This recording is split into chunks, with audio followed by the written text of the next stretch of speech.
We've all been there scrolling through Instagram, looking at beautiful wildlife images with creamy, smooth bokeh, and you wonder how in the world can I capture images like that, especially if you're like me and shoot in densely wooded areas.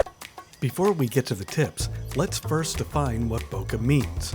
It's the way the lens renders out-of-focus points of light. Often, if we say a shot has good bokeh, we mean that the background is blurry while the subject is tack sharp.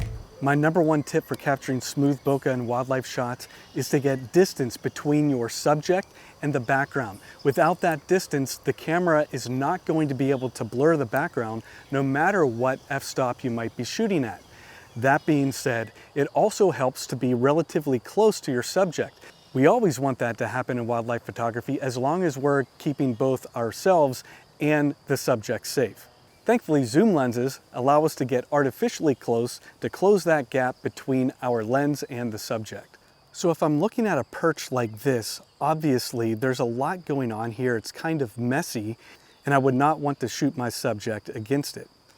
I've enlisted the help of my pileated woodpecker friend here, and although he's in nice sharp focus here, the background is definitely distracting with the trunk of the tree running right behind him and branches all over the place. So what we want to do is look through our subject, see what's behind him, and look around the area to see if there's anything that is further away that would make the shot a little bit cleaner. So I'm going to physically move. We're going to take the camera here and we're going to actually scoot back. And now I'm not focused. Here's the tree trunk over here. I'm not looking at that, and I'm going to zoom in. And that's a much cleaner shot that I'm able to get. As I looked at my scene, I saw that there was still some brown behind him. So what I did is I moved the camera down slightly, so I'm looking up just a bit to get more green right there behind him. And I moved to the right just a little bit too. So now that background is nice and clean. The bokeh looks really good. Of course, shooting wide open at the lowest f-stop number on your camera is going to create more separation and blur between your subject and the background. Here's a side-by-side comparison of two images shot at two different apertures. The image on the left was shot at f2.8, causing the background to be completely out of focus. The image on the right was shot at f18, which causes more of the image to be in focus front to back, including the background. Now, if you're not comfortable shooting in manual mode yet, be sure to look at the description below and sign up to receive my free guide to getting out of auto mode. And you'll have more control over your images and you'll be able to blur out your background. Now, there are cases where you may not want to shoot completely wide open. Many people like to shoot at f8. For small birds, that's going to keep the bird completely in focus from its beak to its tail. I recently spent some time at a very popular birding destination during the spring migration. The place was packed and I saw tons of very expensive prime glass doing something that I don't recommend if you want clean backgrounds. A lot of this. That prime glass was pointing straight up into the sky, leaving the background lifeless. So to demonstrate what I mean, once again, I have my woodpecker friend clamped to a branch. I probably don't have to ask, but which shot is more appealing to you? This shot looking straight up into the sky, or this eye level shot where the background is far away and blown out of focus? So my tip is be patient and wait for the wildlife to come into a more photogenic area.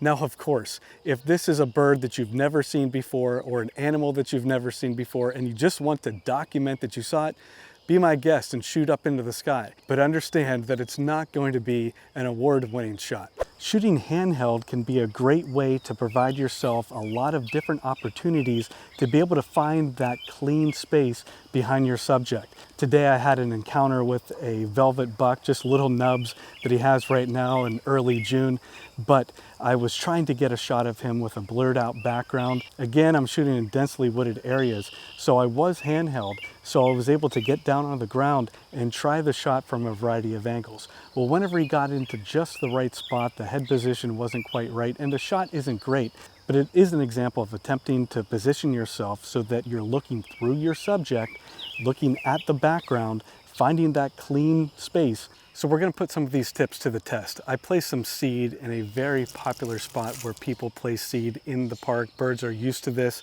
So we're going to see what comes in. And I've found a location here where the background is far enough away from where the birds will come. I've set my aperture to f8 as I just suggested, and we'll see what kind of images we're able to make.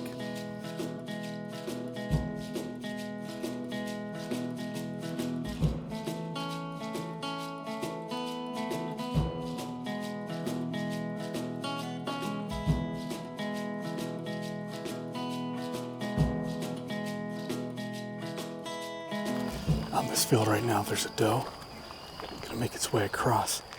There's going to be an opening here, and that's what I'm going to try to wait for, to see if she'll cross into this opening here. We're gonna get low.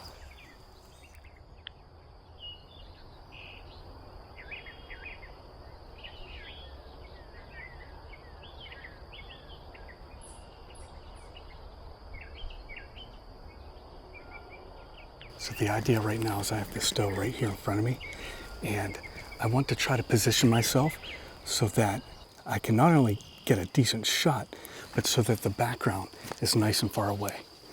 Now it's very difficult because I've got all these weeds in front of me, but I'm just gonna keep moving, attempting to find a clean background.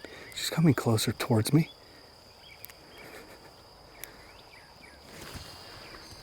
Turning the wrong way, and you know, you're always trying to find an opening in the weeds.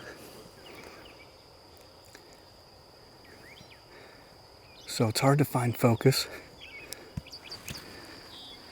Right now she's in some taller stuff, but again, I'm trying to position myself so the background is clean. It'd be nice if the foreground was clean too.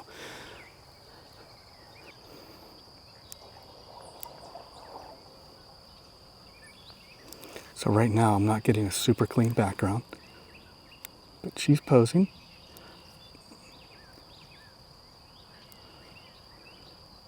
I've got some grass in front of her face I'm not a fan of. Okay, now she moved. I kind of missed that. She's being really patient. Right now she's really close to a tree, so that definitely would not get out of focus, but it still might be a neat shot.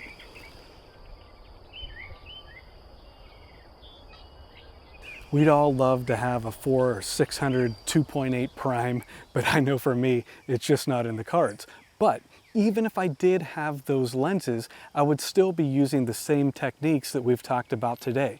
So go out, try to separate your subject from the background, find those open spots where it's not cluttered behind them, and your images will greatly improve. If you enjoyed this video, check out this one over here, and I'll see you there.